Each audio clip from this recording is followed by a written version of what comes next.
तहलका तहलका में आप सभी का स्वागत है। मैं हूं आपके साथ अनवर शेख। एमआईएम के दिग्गज नेता व पूर्व सांसद इम्तियाज जलील का आज मुमरा कौसा में एमआईएम पार्टी के कार्यकर्ता व पदाधिकारियों ने शानदार सत्कार किया। पिछले कुछ दिनों से चर्चा में रहने वाली एमआईएम की नगर सेविका शायरी उनू शेख के मुमरा को हरा कर देने वाले बयान पर तिल मिलाए और बौखलाए बीजेपी के नेता किरीट सोमैया के विवादित बयान और भड़काऊ भाषणों का जवाब देते हुए इम्तियाज जलील ने पत्रकार परिषद में उन्हें चुनौती दी। किरीट सोमैया को चुनौती देते हुए कहा कि किरीट सोमैया की ब्लू फिल्म बड़े स्क्रीन पे दिखाऊंगा। और इसी के साथ उन्होंने क्या कहा, देखिए हमारी इस खबर में। आजच्या या पत्रकार परिषदेच्या निमित्ताने मी मुंब्रा आणि कलवा या जनतेचा मी आभारी आहे की ज्यांनी यावेळी आम्हाला भरभरून मतदान दिलेले आहे। याच्या व्यतिरिक्त मुंबईमध्येही आम्हाला चांगलं यश मिळालेलं आहे। 8 सीट्स आम्ही जिंकले आहे आणि पूर्ण महाराष्ट्रामध्ये सांगायचे असेल तर 125 सीट्स जिंकून खूप भरारी आम्ही घेतलेली आहे। आणि जेव्हा या पक्षाच्या बाबतीत लोक बोलायचे जातीवादी पक्ष आहे, याचा पक्ष आहे, तसा पक्ष आहे, आणि आता सुद्धा ज्या प्रकारे सोशल मीडियावर आणि काही मीडिया चॅनल्सवर डिबेट्स सुरू आहे की एमआयएम इतका मोठा कसा होऊ शकतो। संविधानाने आम्हाला अधिकार दिलेला आहे आणि देशामध्ये मला असं वाटत नाही कोणता दुसरा नेता असदुद्दीन ओवैसी साहेब पेक्षा जास्त मोठा आहे, जे वारंवार लोकसभेमध्ये संविधानाला आपण कसा वाचवू शकतो, या देश संविधानाप्रमाणे आपल्याला चालवायचं आहे, हे वारंवार ते लोकसभेमध्ये बोलत राहिलेले आहे। पण दुर्दैवाने या देशामध्ये मागच्या 10 वर्षामध्ये जेव्हापासून भारतीय जनता पार्टी सत्तेमध्ये आली तर त्या दिवसापासून या देशाला आपल्याला हिंदू राष्ट्र करायचं, भगवाकरण करायचं या देशाचं, आणि कशा प्रकारे जाती धर्मामध्ये तेढ निर्माण करण्याचं काम फक्त सत्ता घेण्यासाठी जे राजनैतिक पक्ष हे करत आहे आणि त्याची निंदा करतो। आणि जेव्हा हे याची निंदा करतो त्याच्यामध्ये सर्वप्रथम भारतीय जनता पार्टी, त्याच लाईनमध्ये एकनाथ शिंदे साहेबांची शिवसेना, अजितदादाची एनसीपी, हे सगळं याच्यामध्ये सामील आहे। आता आपल्याला सत्ता पाहिजे तर कोणत्याही लेव्हलवर आपल्याला जायचं आहे। जाती धर्मामध्ये तेढ निर्माण करून आपण कुर्सी कशा आपली घेता येतं याच्या बाबतीत या पक्षांनी काम केलेलं आहे। मी जनतेचा खूप खूप धन्यवाद देतो, महाराष्ट्रातील जनतेला, आणि आमच्यावर एक खूप मोठी जबाबदारी आलेली आहे की आम्ही या पक्षाला पुढे कशा अजून मोठा करता येतील याच्या बाबतीत आम्ही प्रयत्न करणार आहे। मी पुन्हा एकदा मुंब्राची जनतेचा खूप खूप धन्यवाद देतो।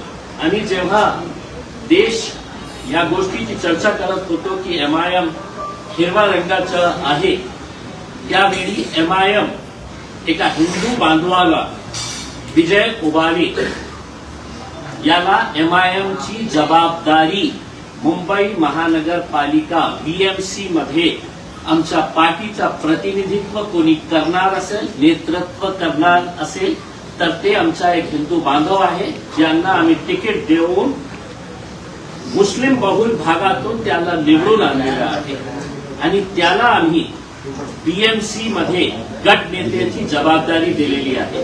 आम्हाला काही फरक पडत नाही की लोक आमच्या पक्षाच्या बाबतीत काय बोलत आहे, काय आमची आलोचना करत आहे, चेष्टा करत आहे, कशा प्रकारचे वक्तव्य आम्ही मागच्या काही दिवसामध्ये ऐकलेले आहे, त्याची पर्वा न करता आम्हाला पुढे जायचं आहे।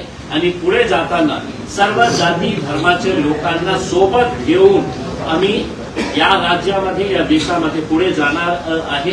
अनेक शहरामध्ये तुम्ही बघा की किती एससी लोकांना, शेड्यूल कास्ट लोकांना आम्ही निवडून आणलेले आहे, शेड्यूल ट्राईब लोकांना आम्ही निवडून आणलेले आहे, ओबीसी हिंदू समाजाचे लोकांना आम्ही निवडून आणलेले आहे। या 125 मध्ये कोणकोणत्या जातीचे धर्माचे लोक आहेत याच्या बाबतीत आपण एकदा त्याच्या बाबतीत थोडासा विश्लेषण केलं तर आपल्याला चांगलं होईल। या मुंब्र्यामध्येही जेव्हा आपण हिरवा भगवा नीला याच्या बाबतीत हे करत होते आमचे भाऊ सारंग भाऊ मयूर सारंग हे MIM त्यांना तिकीट दिलं आणि आमची प्रामाणिक इच्छा होती की त्यांनीही निवडून यायला पाहिजे होतं। आता या जिल्हा परिषदचं निवडणूक सुरू आहे। एक उदाहरण म्हणून आपल्याला सांगतो की जे पंचायत समितीचे माझ्याकडे जिल्हा परिषदचे आम्ही 6 सीट्स लढत आहे आणि पंचायत समितीचे आम्ही 15 सीट्स लढत आहे। त्या 15 पैकी 9 जे आहे ते हिंदू समाजाचे आहे। त्याच्यामध्ये मराठा समाजातले आहे, हिंदू समाजातले OBC समाजातले लोक आहे, त्यांना आम्ही तिकीट दिलेले आहे। लाईन मध्ये उभे राहून ते आमच्या तिकीट मागत होते।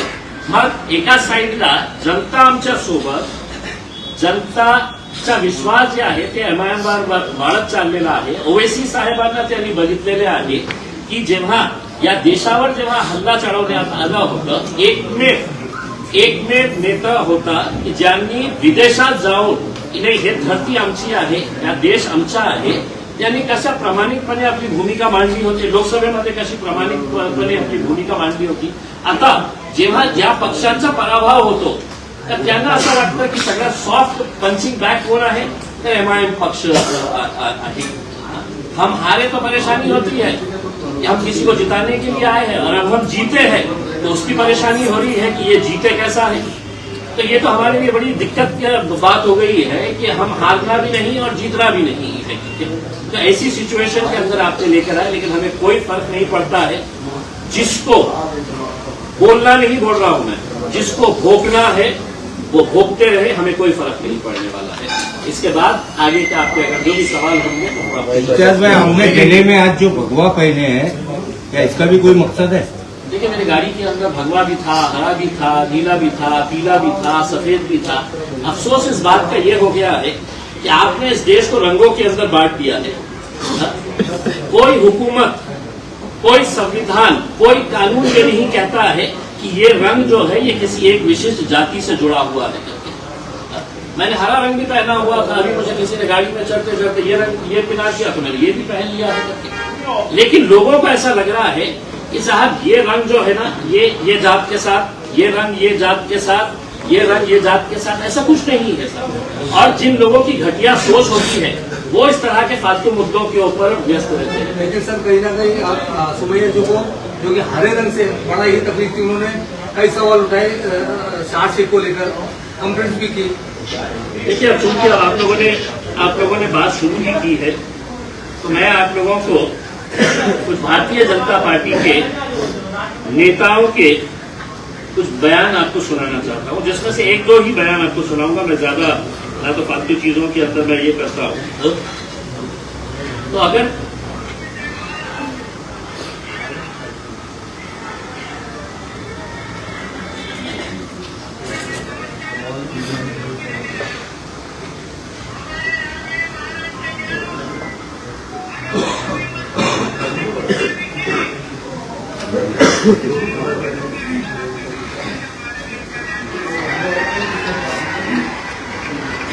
तुम्हारे मस्जिदों के अंदर आकर घुसकर तुम्हें मारेंगे।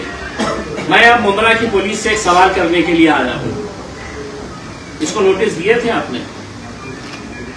हर रोज अहमदनगर का एक MLA अजीत पवार की पार्टी का मुसलमानों के खिलाफ जहर उगलता है। भाजपा की एक महिला है, हर रोज मुसलमानों के बारे में जहर उगलती है। कितने लोगों को आपने नोटिस दिए हैं मुझे ये बताइए? क्या कानून इनके लिए अलग है? क्या कानून हमारे लिए अलग है? सिर्फ एक तोतला आके यहां पर खड़ा हो जाएगा 2-5 लोगों को लेकर। तो मैं मुमरा पुलिस को ये कहना चाहता हूं, अगर ये तोतला जितने लोग तुम्हारे पुलिस स्टेशन में लेकर आया उससे 10 गुना लोग हैं तो मैं तुम्हारे पुलिस स्टेशन में लेकर आ सकता हूं। हमें कोई इसका है तो राजनीतिक कोई खेल नहीं खेलना है। हम जीत कर आए हैं, हमारी जिम्मेदारी बड़ी है। हम सभी जात धर्म और मजहब के लोगों को साथ में लेकर चलना चाहते हैं। लेकिन एक बच्ची के बयान के ऊपर आप इतना बड़ा बवाल मचा दे रहे हैं। देश भर में है तो डिबेट चल रहा है, यानी कि देश भर के अंदर और कोई मुद्दा बचा ही नहीं है करके। और वो आके कहते हैं कि नहीं साहब हमने है तो कंप्लेन दे डाले है, एक्शन लेना। किस कानून के तहत एक्शन लेना है? मैं उस तोतले से पूछता हूँ, बताओ मुझे कौन से कानून के तहत। मैं मुंब्रा की पुलिस से ये सवाल करने के लिए आया हूँ, कौन से कानून के तहत तुमने है तो ये नोटिस दिए है हमारी बच्ची को? इम्तियाज भाई हुकूमत, एक सुनिए, पहले हुकूमत आपकी है तो क्या मतलब ये है कि कानून आपके हिसाब से चलेगा? किस सेक्शन के अंदर में है तो आपने ये दिए हैं? क्या ऐसा आपको ये लगा है? ये इनके भारतीय जनता पार्टी के बिल्ले रोज है तो मस्जिदों में घुस के मारेंगे, पाकिस्तान चले जाओ, तुम्हारे बाप का सूरत तक तुम देख नहीं पाएंगे करके ये इस तरह के बयान देने वाले महाराष्ट्र की पुलिस क्या इन लोगों की गुलाम हो चुकी है? मुंब्रा की पुलिस इतनी डरती है कि ये 4-6 चिल्लर लोग आ जाते हैं और है तो आप नोटिस इशू कर देते हैं। किस बुनियाद के ऊपर आपने नोटिस इशू किए थे? और मैं एक मर्तबा आप सुन लीजिएगा, हमारी ये जो बच्ची चुनकर आई है सेहत, उसके स्टेटमेंट से हम कतई किनारा नहीं कर रहे हैं, बिल्कुल नहीं कर रहे हैं। हम पूरी तरह से पूरी मजबूती के साथ मजलिस इत्तेहाद और मुस्लिमीन एक बार फिर से कहकर जा रहे हैं कि सिर्फ मुंब्रा की क्या बात कर रहे हैं तुम। आने वाले वक्त के अंदर हम महाराष्ट्र के अंदर हम अच्छा खासा हरे रंग को फैलाएंगे।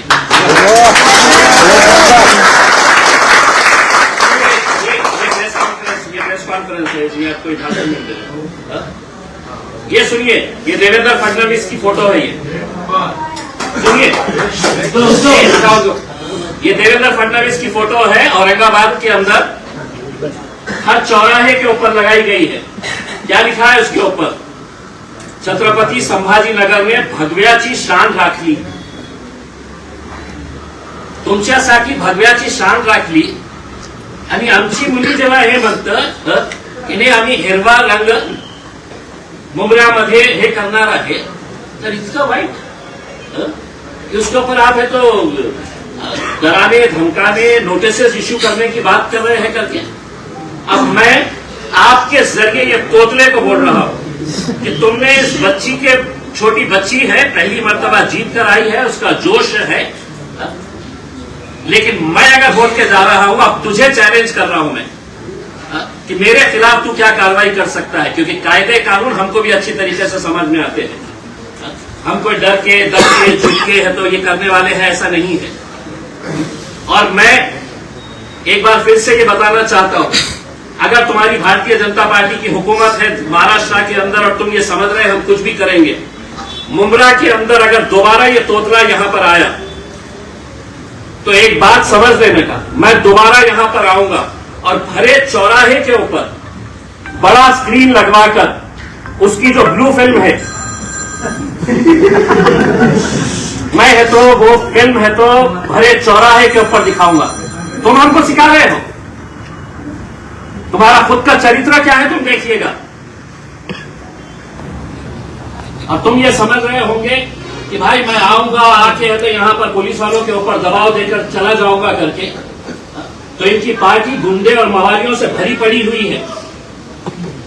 पुलिस अगर इनको कंट्रोल नहीं कर सक रही है तो आप हमारे ऊपर दबाव डालेंगे कि नहीं साहब ये आया था, कौन है, उसका वजूद क्या है, क्या है क्या ये?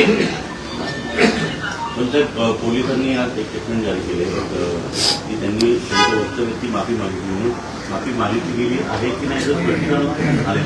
देखिए, इस बच्ची के ऊपर जिस तरीके से उनके परिवार के ऊपर जिस तरीके से प्रेशर लाया जा रहा था, उसमें हमने कहीं पर भी आज हमने मीटिंग लेकर ये कहा है कि देखिए हमारी जीत हुई है, हमें लोगों ने है तो आवाम ने है तो कबूल किया है, एक्सेप्ट किया है, हमारे अंदर ह्यूमिलिटी होनी चाहिए, हमने लोगों का धन्यवाद अदा करना चाहिए, हमने लोगों के अंदर एक पैगाम देना चाहिए कि साहब इतने सारे लोगों ने हमको वोट दिया है, अब हम मुंब्रा के विकास के लिए आगे बढ़ना चाहते हैं।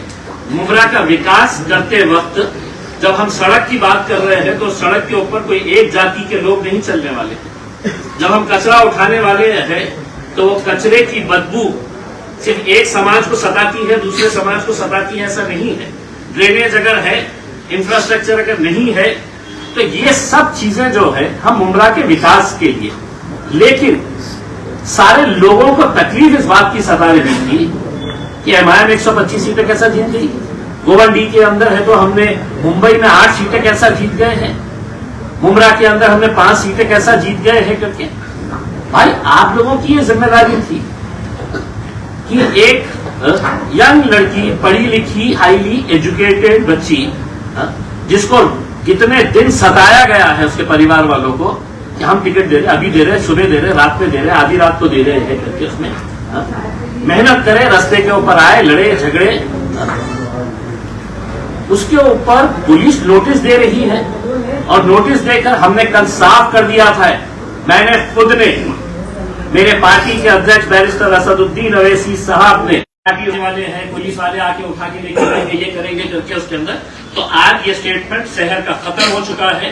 अब इम्तियाज जलील ये स्टेटमेंट देकर जा रहा है और वो तोतले को बोलकर जा रहा है, तू एक बच्ची को बच्ची समझकर तू समझ ये कर रहा था, अब मेरे खिलाफ तुझे क्या कार्रवाई करने का है सर, लिखित में पुलिस को माफीनामा दिए क्या? एक लेटर वायरल हुआ है, एक लेटर वायरल हुआ है जो कॉपी टू किरीट सोमैया है और वो पुलिस ने दिया है। और उसमें उन्होंने कहा है कि शहर ने नोटिस के बाद पुलिस डिपार्टमेंट में आकर स्टेटमेंट दिया है और उस स्टेटमेंट में लिखित में उस अपने बयान के लिए शहर ने माफी मांगी। काय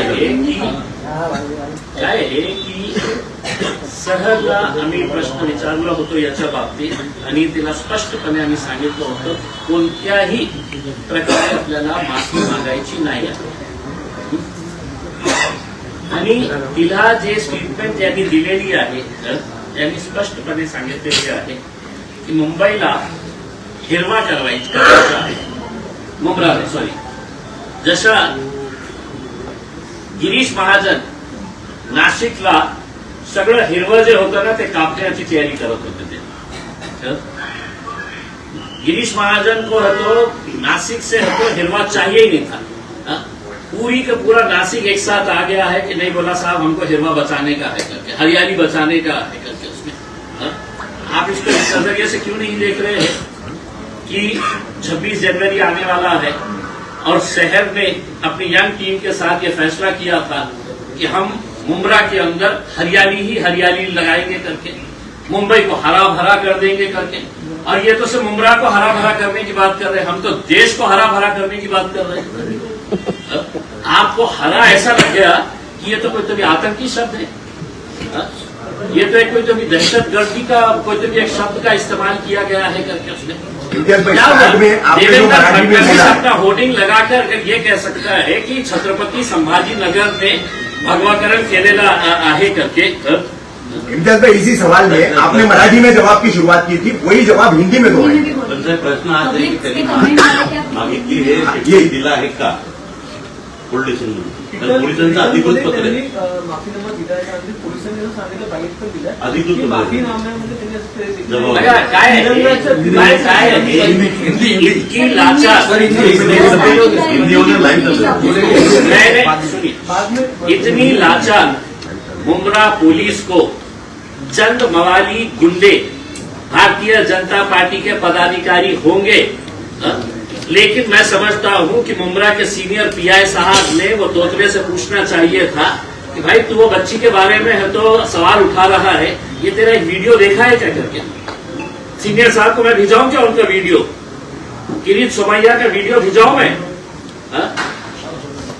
तो आप इस बच्ची के ऊपर, उनके परिवार वालों के ऊपर जितना प्रेशर लेकर आ रहे हैं, अब अगर ये बच्ची को ऐसा लगता है कि मेरे ऊपर बहुत ज्यादा प्रेशर आया है, मेरे काम का फोकस हट रहा है, इतने ज्यादा हेट मैसेज सोशल मीडिया के ऊपर उसके खिलाफ ये किया जा रहा है, एज इफ कोई एक नया टेररिस्ट इस देश के अंदर आ गया है। भाई हरे रंग का, उन्होंने भगवे रंग का बोले हैं करके। इस देश के अंदर एक नचनिया है, सुनिए, हर दूसरे दिन मुसलमानों पाकिस्तान चले जाओ करके, क्यों उसके जहेज में आया था हिंदुस्तान। आप बोलते रहेंगे और हम खामोश रहना, ये अगर आप उम्मीद कर रहे हैं तो हमारी एक बच्ची अभी नई नई राजनीति के अंदर आई है, आप उसको दबा सकते हैं, लेकिन हम उसके साथ पूरी तरीके से खड़े हुए हैं और जो जिस लहजे के अंदर सवाल करेगा उसी लहजे के अंदर हम उसको जवाब देंगे। सर, इस मामले में आपकी सीनियर, जब ये मामला आप सुने नोटिस का और उसके ऊपर दबाव बनाने का, तो आपने यहाँ के सीनियर डीसीपी कमिश्नर से आपने बात किया कि आपको किस बात की नोटिस? मैंने किसी से भी, किसी पुलिस अधिकारी से बात नहीं किया मैंने, और मैं समझा नहीं जरूरी इन लोगों से बात करना करके। तुमने नोटिस दिए, हम उस नोटिस को तो सुप्रीम कोर्ट तक लेके जाने की हमारी तैयारी। इम्तियाज भाई, आप भी राजनीति में आने से पहले पत्रकार थे, ऐसे ही सवाल आप भी किया करते। शहर के स्टेटमेंट में कौन सा पार्ट आपको ऑब्जेक्शनेबल लग रहा है? कोई भी नहीं, इसीलिए तो मैं बोलते जा रहा हूँ ना। शहर में तो सिर्फ मुमरा के बारे में बोली है कि मुमरा को हरा करना है, मैं तो पूरे देश को हरा करने की बात कर रहा हूँ, हरा करने की बात कर रहा हूँ, देश में झाड़ लगाने की बात कर रहा हूँ, पेड़ पौधे लगाने की बात कर रहा हूँ। उन्होंने अगर झाड़ लगाने का वर्ड बोला होता तो माना जाता, उन्होंने सिर्फ हरा बोला गया, तो लोगों का यही कमेंट है। ये लोगों का नहीं है, कुछ फालतू लोगों का है, जिसको काम होती है ना, वो कुछ ना कुछ तो भी ढूंढते रहते हैं। डिप्टी सीएम एकनाथ शिंदे कह रहे हैं कि मुमरा तो बहुत छोटा है, थाने पूरा भगवा है, तो ये छोटे मोटे नेता छोटी मोटी बात क्या करके कर लेंगे, इसका क्या करेंगे? देखिए, एकनाथ शिंदे साहब कह रहे हैं भगवा पूरा थाना है करके, तो वो जायज है, वो जायज है, वो लीगल है, वो सब कानून के दायरे में बैठता है। और अगर मैं ये कह रहा हूँ कि मुमरा हरा है, मुमरा हरा भरा है, तो उसमें है तो पूरा कानून का उल्लंघन हो गया है और देश के अंदर कोई गंभीर मुद्दा बचा नहीं है। पिछले कितने दिन हो गए, रोज सुबह दोपहर शाम रात, बस टीवी खोलो तो मुमरा हरा हिरवा, इसी के अलावा कोई दूसरा अहम मुद्दा बचा ही नहीं है। इम्तियाज भाई, अभी और आपका एकनाथ शिंदे साहब हमको नहीं बताया। अगर एकनाथ शिंदे साहब के लिए अगर मैं मुक्त होगा तो फिर मेरे हिसाब से उनके लिए भी तकलीफ हो जाएगी। अब हम चुनकर आए हैं, उनका भी साथ चाहिए, खाने के वो यहाँ के सर्वे सर्वा है उसमें। लेकिन उनको एक बात बता देना चाहता हूँ, भाजपा कब आपको उठाकर फेंकने वाली है, अब इंतजार करिए कितने दिन। इम्तियाज भाई शहर की तरफ आते हैं, इम्तियाज भाई शहर की तरफ आते हैं। 5 नगर सेवक मिले इस चुनाव में आपकी पार्टी को, 5 से 25 बनाने की अगली रणनीति क्या होगी, किस तरीके से एमआईएम अपनी हमने अंदर बैठ के हम तो यही बात किए थे कि हमारे जो बाकी के जो एक पैनल 9,500 वोट एक ने दिया है, 9,000 9,500। इसका मतलब ये है कि 9,500 लोगों ने आपको अपना नेता कबूल किया है, मान लिया है। तो आपको लोगों के बीच में रहना है, लोगों के बीच में रह के आपको काम करना है, और यकीनन ये आंकड़ा बहुत बढ़ेगा और अच्छे तरीके से। और भी मुमरा के अंदर मजलिस कैसे फैल सकती है, देश में कैसे फैल सकती है, हरा भरा मजलिस को कैसा किया जा सकता है। तुमचे जेवढे कॅन्डिडेट होते त्यांनी एकंदरीत 70 ते 80,000 मतं घेतलेली आहे। किराणा विधानसभा निवडणुकीमध्ये याचा फटका जो आहे तो स्थानिक आमदार जे त्यांना बसू शकतो का? तुमच्या माध्यमातून कुठल्या कॅन्डिडेट जो आहे आम्हाला काही देणं घेणार नाही, कोणाला फटका बसणार, कोणी टपकणार, कोणाला काय होणार करके आम्ही आमच्या बाबतीत विचार करणार। आम्ही जिथे निवडून येऊ शकतो आम्ही त्या ताकदीने आम्ही इलेक्शन लढणार। आणि स्वाभाविक आहे, हजारोंच्या संख्येने जेव्हा लोक तुम्हाला मतदान करतात तो हवा बदल रही है। कारण का आवाडांच्याच विरोधामध्ये भाषणामध्ये वक्तव्य केली जात होती आणि त्यांचा ते आमदारात दिलाने किंवा ते आमदार आहे म्हणून त्यांना असं विचारलं की आता जी ताकद वाढली आहे विधानसभामध्ये एमआयएम इथे पूर्ण इथे आपला आमदार म्हणून आणलं। इच्छा तर आहे खूप, आमदार उस तरह की तैयारी करेंगे क्या? वो खासदारकी ऐसा पूछ रहे दोनों, कब पूछना है ऐसा? खासदारकीचाही विचार करू शकतो। क्या है कि एक मर्तबा जीत हासिल होने के बाद आपके लिए हौसले बुलंद होते हैं। आज तक हमारे पास जो नौजवान तबका था, यंगस्टर्स थे, वो मजलिस के साथ जुड़े। अब आज हमारे पास डॉक्टर आसिफ जैसे लोग हैं, के जैसे बिल्डर है, और भी अच्छे अच्छे लोग जो हैं वो आज मजलिस के साथ जुड़ रहे हैं। आज समाजवादी पार्टी के बड़े बड़े नेता हमारे साथ, मन्नत भाई समाजवादी पार्टी के अध्यक्ष, जितना मजलिस के जीतने की हमको खुशी थी उतना ही अफसोस मुझे जाती तौर के ऊपर इस बात को लेकर है कि मुंबई में ये 2 सीट जीते कैसा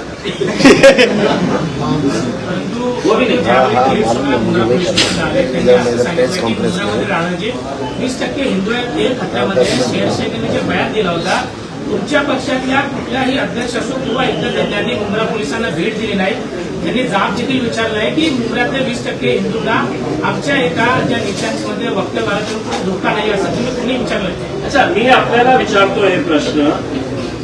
सेहर शेखचं जे स्टेटमेंट आहे ते कोणत्या आधारावर हे महाशय म्हणतात की एका प्रकारे तिने हिंदू लोकांना यांनी धमकावले की येणाऱ्या 5 वर्षामध्ये तुम्हाला इथून आम्ही हाकलून देणार आहे.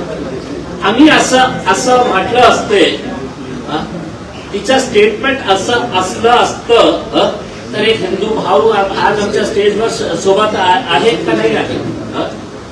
असं असलं असतं तर मुंबईमध्ये गोवंडीमध्ये आम्ही विजय ओबाडेला आमच्या पार्टीची धुरा, आमच्या पार्टीची पूर्ण जबाबदारी बॉम्बे म्युनिसिपल कॉर्पोरेशन मध्ये गट नेता म्हणून म्हणजे विजय ओबाडेला त्यांनी स्वीकारली असती. ते तर म्हटलं असतं की साहेब तुमची कॉर्पोरेटरने असं म्हटलेलं आहे की आम्ही सगळं हिंदूला काही नाही आहे. त्यांना काय आहे की चीप पब्लिसिटी पाहिजे असतं. चीप पब्लिसिटीसाठी ते कोणत्याही खालच्या लेवलवर जातं आणि भारतीय जनता पार्टीच्या काही नेत्यांना अशी सवय लागलेली आहे कि जहां पर भीड़ दिख गई वहां पे पहुंच जाओ. उनको मालूम है कि फोकाट में मजलिस के नाम के ऊपर कुछ तो मिल जाएगा. तर त्याच्यामध्ये आमचे एक अमरावतीची एक बाई आहे, तिला एमआयएम शिवाय काही जमत नाही. इम्तियाज भाई, लेकिन उसी को तो पार्टी से निकालने के अभी बीजेपी वाले ही मांग कर रहे हैं कि उसी को पार्टी से निकालो, जिसका आप जिक्र कर रहे हैं अमरावती वाली का. खुद बीजेपी वाले अभी वहाँ के लोकल कार्यकर्ता जो है वो डिमांड कर रहे हैं कि उसको पार्टी से निकाला जाए इसी मनपा चुनावों के बाद. देखिए, मैंने अभी उनका एक स्टेटमेंट सुना है कि इस देश के अंदर अगर रहना होगा तो सिर्फ भगवा और नीला चलेगा. इनको तो नीला भी नहीं चलता है साहब. वो तो जरूरत है इसलिए नीला भी नहीं चलता है. पहले वो सोच रहे हैं कि हरे को निपटाए फिर नीले पे आए करके उसने. उनकी षड्यंत्र, उनकी साजिश यही है. लेकिन उनको ये नहीं मालूम है कि हरे को निपटाने के चक्कर के अंदर नीला भी हमारे साथ जुड़ा हुआ है और अब भगवा भी हमारे साथ में आ गया है. क्योंकि धीरे धीरे लोगों को ये बात समझ में आ रही है. जिस एकनाथ शिंदे साहब का आप जिक्र कर रही है मैडम, एक खासदार, 5 आमदार, एक पालक मंत्री मेरे शहर के अंदर. हमने 33 सीटें जीते, वो 13 सीटें जीते. इसी को जोड़ के सवाल है कि बीएमसी चुनाव में 2 भाई साथ भी आए, उसमें से एक भाई की पार्टी आपसे भी कम सीट लेकर आई. क्या कहेंगे इस स्थिति पर, जिस तरह की भविष्य में स्थिति बन रही है? देखिए, लोगों को समझ में आ रहा है, लोगों को समझ में आ रहा है कि राजनीति के अंदर कैसे घटिया घटिया खेल किए जा रहे हैं. जो एकनाथ शिंदे साहब है तो हमारे ऊपर उंगली उठा रहे हैं. आज हमारे पास अगर पैसा रहेगा तो हम भी हेलीकॉप्टर लेके जाकर उनको गुवाहाटी टहला के लेके आ सकते हैं. इतना खुले तौर के ऊपर कोई बोलता नहीं है, हम बोलेंगे. आपकी इजाजत तो सिर्फ एक सवाल शहर से इसी टॉपिक पर, आपके पार्टी ने जो स्टँड लिया पण ज्या पद्धतीने मुंब्रा पोलिसांना भेट दिली त्यांनी सांगितलं की शहर शेखने जे माफीनामा लिहून दिलेला आहे ते मला मान्य आहे. आता याचं पुढे काहीच नाही आहे. आणि त्यांनी असंही सांगितलं की राज्यामध्ये देवेंद्र फडणवीस यांची सरकार आहे, त्यामुळे कुणालाही घाबरायची गरज नाही असं त्यांनी म्हणाले. या माणसाला तू आहे पण रे बाबा, काय आहे तू? कोणती कॉन्स्टिट्यूशन पोस्टवर बसलेला आहे? कोणता अधिकार आहे तुम्हाला की आम्हाला मान्य आहे आम्ही पोलीस स्टेशनला गेलो? अरे आता मी जाऊ शकतो ना पोलीस स्टेशनला आणि बघायचं आहे का तो तोतऱ्याला की मी किती लोकांना घेऊन जाऊ शकतो? जाऊ शकतो ना बाबा. पण असं दाखवायचं की म्हणजे खूप मी महान आहे, खूप मोठा नेता आहे. अरे चिल्लर आता आम्ही घेतच नाही म्हणजे माझ्यासाठी म्हणजे हे किरे सोमय्यासारखे चिल्लर लोकांना मी एकदम भावच देत नाही आहे. त्यांचं काम काय राहिलेलं आहे? शहरामध्ये जायचं, तुमचं बद तिथे पैदल है का? पुलिस वाले परेशान हो जाते. साहब मेरे भाई पुलिस वाला बोला साहब तो आता है, हमको कुछ प्रॉब्लम हो जाता है, मैं क्या बोलता है और समझ नहीं आता. तो अब ये लोगों को क्या हो गया है कि इनको ऐसा लगता है कि हम एमआईएम के अगेंस्ट नहीं बोले तो हमको मीडिया वाले दिखाएंगे नहीं, मीडिया वाले हमारे पीछे आएंगे ही नहीं करके उसमें. तो एमआईएम के खिलाफ बोलते रहो तो मीडिया वाले मुंह लेके घूमते रहेंगे